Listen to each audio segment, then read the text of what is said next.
विश्व रत्न की मूर्ति को हटाकर रातों रात इतना घिनौना काम किया है कि इन्होंने न जाने कितने करोड़ों लोगों की आस्था को ठेस पहुंचाई है। अरे जो मूर्ति इतने दिनों से संसद को शोभायमान कर रही थी, संसद किससे चलती है? भारत के संविधान से। और भारत का संविधान किसने बनाया? Baba Saheb doctor B R. अम्बेडकर ने। तो ये संसद की पहचान किससे है? संविधान से। और संविधान की पहचान है बाबा साहेब डॉक्टर बी.आर. अम्बेडकर से। अगर मुट्ठी भर लोग थे तो फिर 25,000 पेशवाओं की सेना को उन्हीं मुट्ठी भर लोगों ने मार भगाया था। मात्र 500 महार थे और 25,000 वो लोग थे पेशवा की सेना में, लेकिन फिर भी उन वीरों ने उनको मार भगाया था। और आज तो बाबा साहेब के बच्चे करोड़ों में आते हैं और आप देखना कि मुट्ठी भर कह रहे हो तो फिर ये क्यों डरते हैं?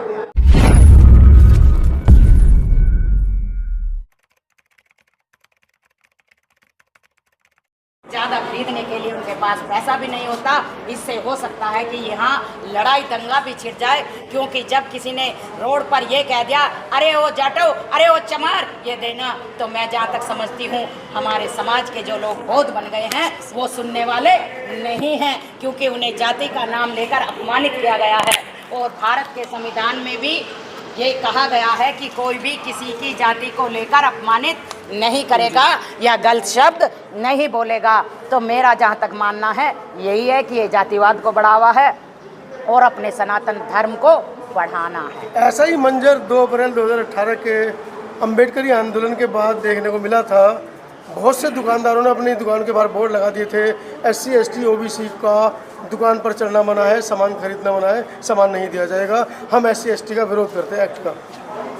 वो तो विरोध करेंगे ही, क्योंकि SC ST एक्ट जो है ये हमारी बहुत मजबूत धारा है जो बाबा साहेब ने हमें बड़े मुश्किलों से दी है। बाबा साहेब ने कितनी ताकत इस धारा को पास कराने में लगाई होगी, इसका अंदाज़ा हम लोग लगा सकते हैं। जो आज लगा सकते हैं कि जो जो समाज में जाकर गांव-गांव में काम कर रहे हैं या जिनके साथ दुर्व्यवहार हो रहा है, वो लोग इस एक्ट का अंदाज़ा लगा सकते हैं। अरे बाबा साहेब एक एक धारा को पास कराने के लिए कितने प्रयत्न करते थे। एक तरफ सारे मनुवादी थे और एक तरफ अकेले बाबा साहेब डॉक्टर बी.आर. अम्बेडकर, लेकिन फिर भी उन्होंने SC ST एक्ट की वो धारा पास कराई कि कोई तुम्हें तुम्हारी जाति का नाम लेकर अपमानित करे या तुम्हारे साथ जुल्म अत्याचार करे तो सीधे जाकर थाने में इसकी FIR दो।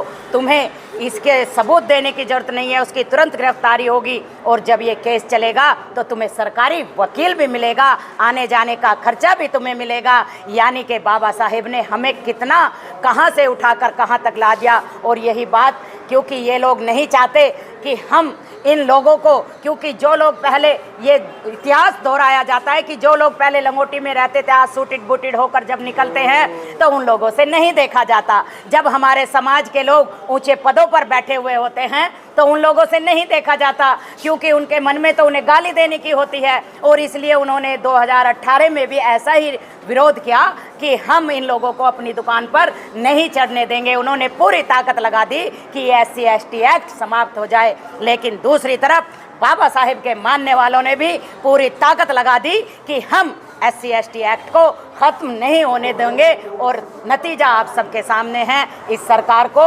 झुकना पड़ा। हमारा SC ST एक्ट आज हमारे पास ऐसे ही है जैसे बाबा साहेब ने हमें दिया था। और दूसरी तरफ इन लोगों ने संसद के अंदर भी, मैं ये बात मीडिया से कहना चाहती हूँ कि संसद के अंदर भी इन्होंने जैसे चुपके से किसी की मूर्ति को हटा देते हैं बिना बताए, आम आदमी की मूर्ति को वहाँ से हटा दिया, अपने घर में कोई मूर्ति लगी है और उसे अपनी मर्जी से हटा दिया, ऐसे ही इन लोगों ने इस भारत के भारत रत्न, और मैं तो ये कहती हूँ कि विश्व रत्न, बाबा साहेब भारत रत्न ही नहीं विश्व रत्न की मूर्ति को हटाकर रातों रात इतना घिनौना काम किया है कि इन्होंने न जाने कितने करोड़ों लोगों की आस्था को ठेस पहुंचाई है। अरे जो मूर्ति इतने दिनों से संसद को शोभायमान कर रही थी, संसद किससे चलती है? भारत के संविधान से। और भारत का संविधान किसने बनाया? Baba Saheb doctor B R. अम्बेडकर ने। तो ये संसद की पहचान किससे है? संविधान से। और संविधान की पहचान है बाबा साहेब डॉक्टर बी.आर. अम्बेडकर से। तो इसलिए संसद के अंदर वो मूर्ति दोबारा लगनी चाहिए और 9 अगस्त को इसके लिए फिर वैसा ही आंदोलन होने के लिए जा रहा है। ये बाबा साहेब के बच्चे पूरी ताकत लगा देंगे कि हम अपने भगवान अपने मसीहा की मूर्ति को वहीं संसद के अंदर दोबारा स्थापित करने का काम करेंगे। मुट्ठी भर लोग हैं आपके पास, वही आते हैं हर आंदोलन में, पूरा समाज सोया पड़ा है भाई। आपकी गलतफहमी है अंतानी जी, फिर ये SC/ST एक्ट कैसे बहाल हो गया? अगर मुट्ठी भर लोग थे तो फिर 25,000 पेशवाओं की सेना को उन्हीं मुट्ठी भर लोगों ने मार भगाया था। मात्र 500 महार थे और 25,000 वो लोग थे पेशवा की सेना में, लेकिन फिर भी उन वीरों ने उनको मार भगाया था। और आज तो बाबा साहेब के बच्चे करोड़ों में आते हैं और आप देखना कि मुट्ठी भर कह रहे हो तो फिर ये क्यों डरते हैं?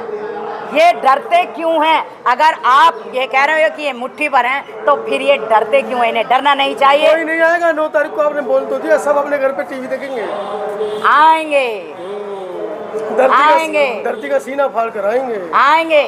बाबा साहेब का नमक जो भी खा रहे हैं वो आएंगे। जो कोई बाबा साहेब में संविधान में आस्थावान है वो लोग जरूर आएंगे और वही मूर्ति लगाने के लिए अपना पूरा बल और धन भी प्रयोग करेंगे। राखी रावण की आवाज़, जैसा कि मैंने साक्षात्कार के शुरू में कहा था कि अपने क्रांतिकारी वक्तव्यों के बारे में जाने जाते हैं। इनका वक्तव्य सुनने के बाद भी अगर आपकी बाजुएं नहीं फड़फड़ा रही हैं, आप अपने घर में रंगीन टीवी और कलरफुल बच्चों में बिजी हैं, तो 9 तारीख को घर से बिल्कुल भी बाहर ना निकले। लेकिन अगर आपको लगता है कि आपके आने वाले कल के लिए, आपके बच्चों के उज्जवल भविष्य के लिए और कहीं ना कहीं बाबा साहब के सम्मान में जिनका दिया हुआ आप आ रहे हैं, आपकी आने वाली 7 पुश्तें खाएंगी, तो 9 अगस्त को सुबह 10 बजे जंतर मंतर आना विरोध करते हैं एक्ट का। वो तो विरोध करेंगे ही, क्योंकि SC/ST एक्ट जो है ये हमारी बहुत मजबूत धारा है जो बाबा साहेब ने हमें बड़े मुश्किलों से दी है। बाबा साहेब ने कितनी ताकत इस धारा को पास कराने में लगाई होगी, इसका अंदाज़ा हम लोग लगा सकते हैं।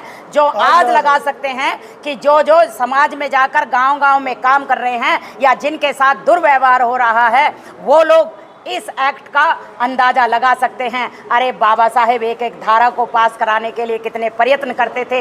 एक तरफ सारे मनुवादी थे और एक तरफ अकेले बाबा साहेब डॉक्टर BR अम्बेडकर, लेकिन फिर भी उन्होंने SC/ST एक्ट की वो धारा पास कराई कि कोई तुम्हें तुम्हारी जाति का नाम लेकर अपमानित करे या तुम्हारे साथ जुल्म अत्याचार करे तो सीधे जाकर थाने में इसकी FIR दो।